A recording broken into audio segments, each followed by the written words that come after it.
Las tensiones entre los pueblos germánicos y Roma comenzaron en la época de Julio César, cuando la Galia se integró a la República Romana. Durante su estancia invernal en la Galia Cisalpina, César observó cómo sus planes de invadir Britania se posponían debido a las incursiones constantes de tribus germánicas en territorio galo, ahora bajo control romano. Para acabar con estas incursiones, César decidió cruzar el Rin por primera vez y enfrentar a los germanos en su propio territorio. Tras vencer a algunas tribus menores y ver cómo los suevos se replegaban en lugar de enfrentarse a las legiones romanas, César regresó a la Galia. Unos años después, el pretor Druso, quien más tarde sería cónsul, llevó a cabo 3 campañas adicionales contra las tribus germánicas entre los años 11 y 9 a.C. De hecho, Druso se hizo célebre por ser el romano que avanzó más hacia el este en el norte de Europa.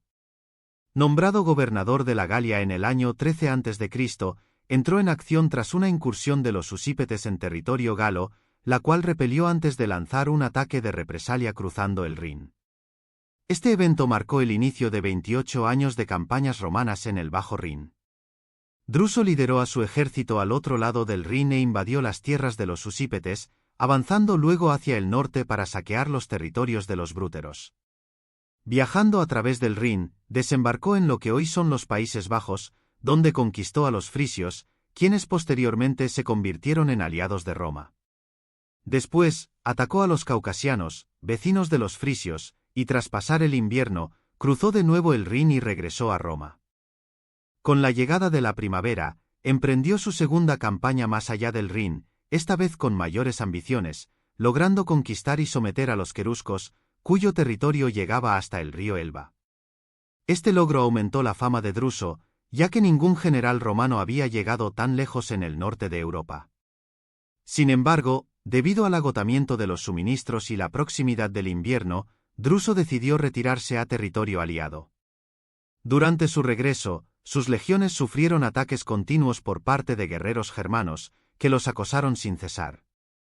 En medio de este hostigamiento, Druso sufrió una grave caída de su caballo, quedando gravemente herido. Sus lesiones empeoraron con el tiempo y, tras 30 días de fiebre, falleció. Tras su muerte, Tiberio asumió el mando de las fuerzas del Rin y lideró 2 campañas entre los años 8 y 7 a.C. Durante su marcha entre el Rin y el Elba, Tiberio encontró poca resistencia, enfrentándose únicamente a los sicambrios, a quienes no solo derrotó, sino que casi exterminó. Según el historiador Patérculo, en este punto Germania parecía estar prácticamente conquistada, mientras que Casiodoro afirmaba que todos los pueblos germanos entre el Rin y el Elba se habían sometido al poder romano. En el 6 a.C., Lucio Domicio fue nombrado comandante en Germania por Augusto, y 3 años después, en el 3 a.C., alcanzó y cruzó el río Elba con su ejército. En este contexto, los conflictos entre Roma y los queruscos se intensificaron. Aunque Obarbo intentó someterlos, no logró consolidar su control sobre ellos, lo que llevó a Augusto a ordenarle su regreso a Roma. Fue reemplazado por Marco Vinicio, un comandante militar con mayor experiencia. Entre los años 2 y 4 a.C., Vinicio estuvo al mando de las 5 legiones que vigilaban Germania, desempeñando su labor de manera efectiva, lo que le valió recibir honores a su regreso a Roma.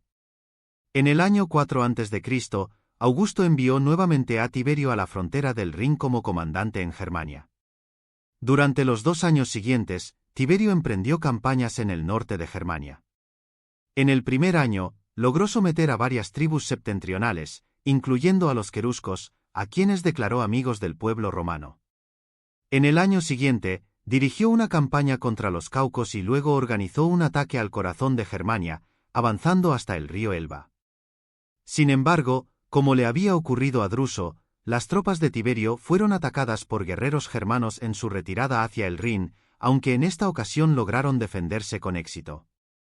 Tras estos eventos, Tiberio fue enviado a Iliria, aunque se asumía que la provincia de Germania Magna había sido pacificada, el riesgo de una revuelta siempre permanecía latente.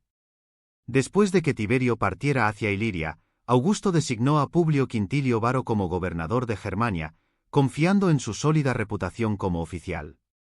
Varo introdujo cambios administrativos entre los germanos, incluyendo la imposición de un tributo, algo común en cualquier provincia sometida.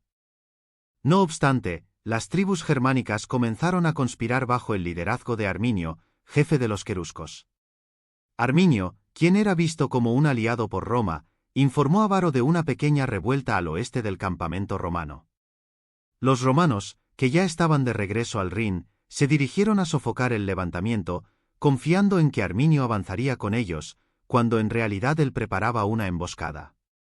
La rebelión de Arminio coincidió con la revuelta en Panonia, en un momento en que la mayoría de las tropas romanas estaban en Iliria, lo que dejó a Varo con solo 3 legiones, aisladas en pleno corazón de Germania. Se enviaron avanzadas al frente de las tropas romanas cuando la columna se aproximaba al bosque de Teutoburgo. Estos exploradores, de origen germano, aseguraron a los romanos que el camino era seguro, lo que llevó a la columna a continuar su marcha hacia el norte hasta adentrarse en el bosque. Allí, las fuerzas romanas fueron emboscadas y completamente aniquiladas, mientras que Varo, al verse derrotado, se quitó la vida con su propio gladius.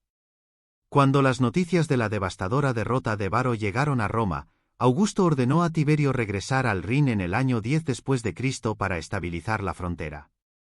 Tiberio reforzó las defensas a lo largo del Rin y comenzó a lanzar ataques controlados, lo que trajo disciplina y efectividad bajo su mando.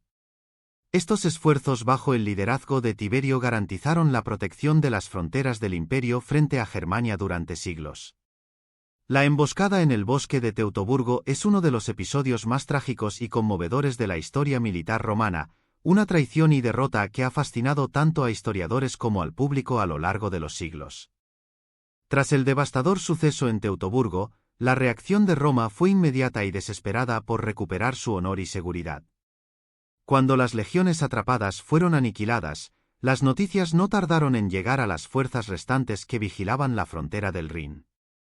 Para aquellos soldados, debió ser un golpe traumático ver a los sobrevivientes, maltrechos y derrotados, emergiendo del bosque.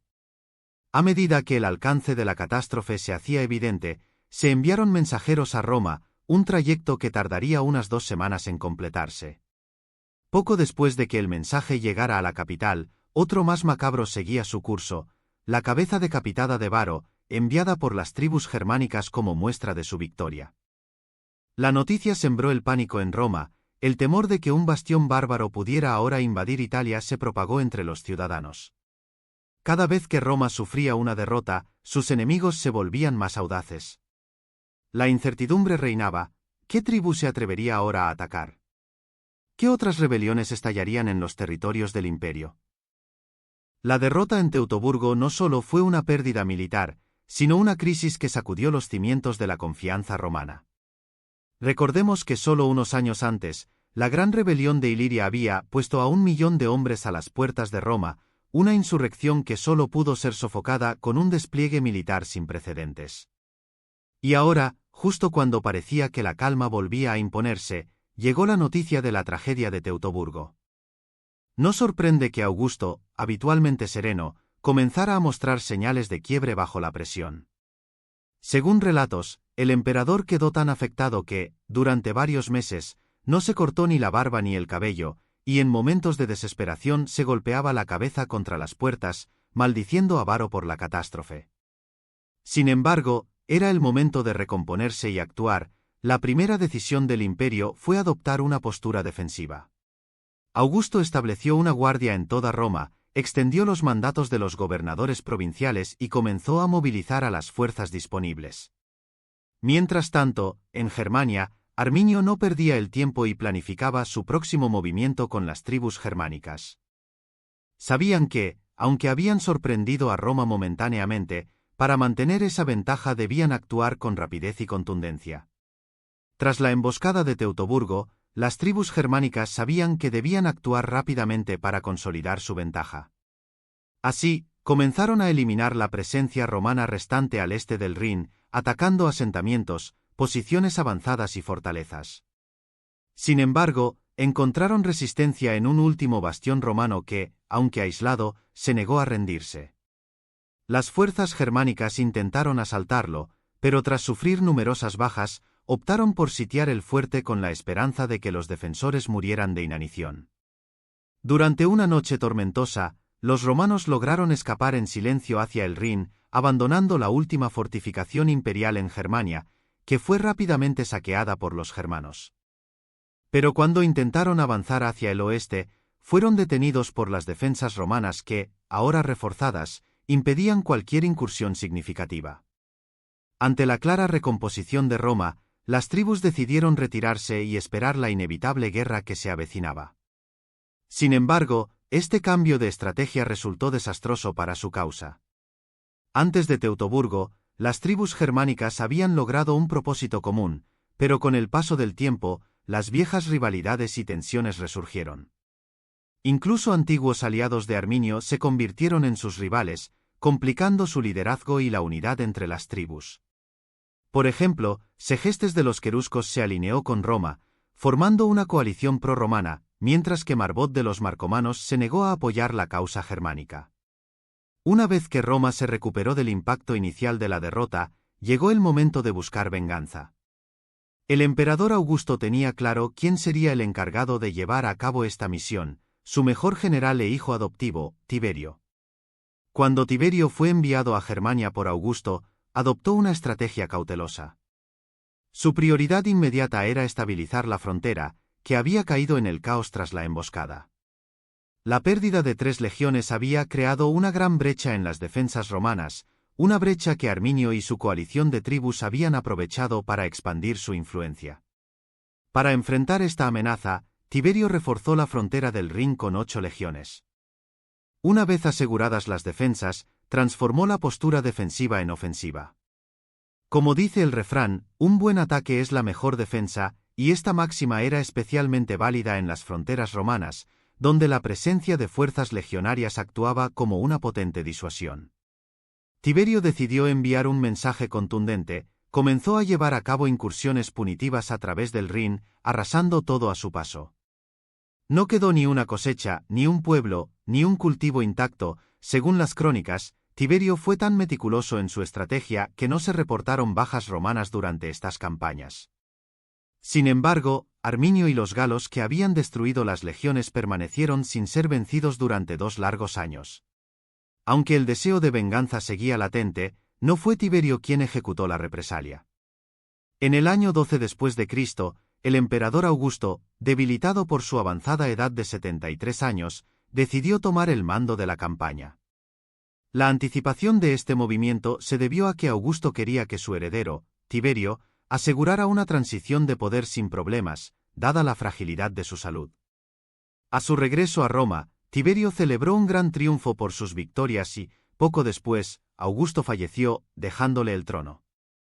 Como emperador del vasto imperio que se extendía desde el Atlántico hasta el Mar Rojo, Tiberio no podía dedicarse exclusivamente a la ocupación de Germania, por lo que confió esta tarea a uno de sus hombres más destacados y competentes, un joven de 29 años llamado Germánico. Este nombre honorífico, legado por su padre, resultó ser apropiado para los logros de su heredero. Mientras tanto, los alemanes comenzaron a ver cómo el resplandor de su victoria en Teutoburgo se desvanecía, ya que las legiones romanas habían creado una brutal franja a través del Rin, utilizando toda su fuerza para aplastar la resistencia. Esto era solo el comienzo, ya que Roma buscaba vengarse de Arminio y de los responsables de la derrota en Teutoburgo. En el año 15 después de Cristo, Germánico emprendió una campaña contra los queruscos, liderados por Arminio. Durante esta campaña, los romanos avanzaron por el bosque de Teutoburgo, donde habían sido masacradas las legiones. Recuperaron los huesos de los soldados romanos caídos y encontraron el águila de la 19ª legión. A pesar de las constantes batallas con los germanos, los romanos no lograban atraerlos a un campo de batalla abierto. Finalmente, Germánico, con su táctica y habilidad, logró forzar a Arminio a enfrentarse en un campo de batalla abierto, resultando en la legendaria batalla de Idistaviso. En esta confrontación, los romanos derrotaron a las fuerzas germanas, infligiendo heridas tanto a Arminio como a su tío. Tras su victoria en Germania, Germánico fue convocado a Roma por Tiberio y celebró un gran triunfo. Con esto, Roma había restaurado su honor y satisfecho su ansia de venganza. Gracias por acompañarnos en este fascinante viaje por la historia de Roma y Germania. Si te ha gustado el vídeo y quieres seguir explorando más sobre los momentos épicos de la antigua Roma, asegúrate de suscribirte al canal. Tu apoyo es fundamental para que podamos seguir creando contenido increíble. No olvides dejar tu comentario abajo con tus pensamientos y preguntas, y activar la campanita de notificaciones para no perderte nuestros próximos vídeos. Nos vemos en la próxima aventura histórica.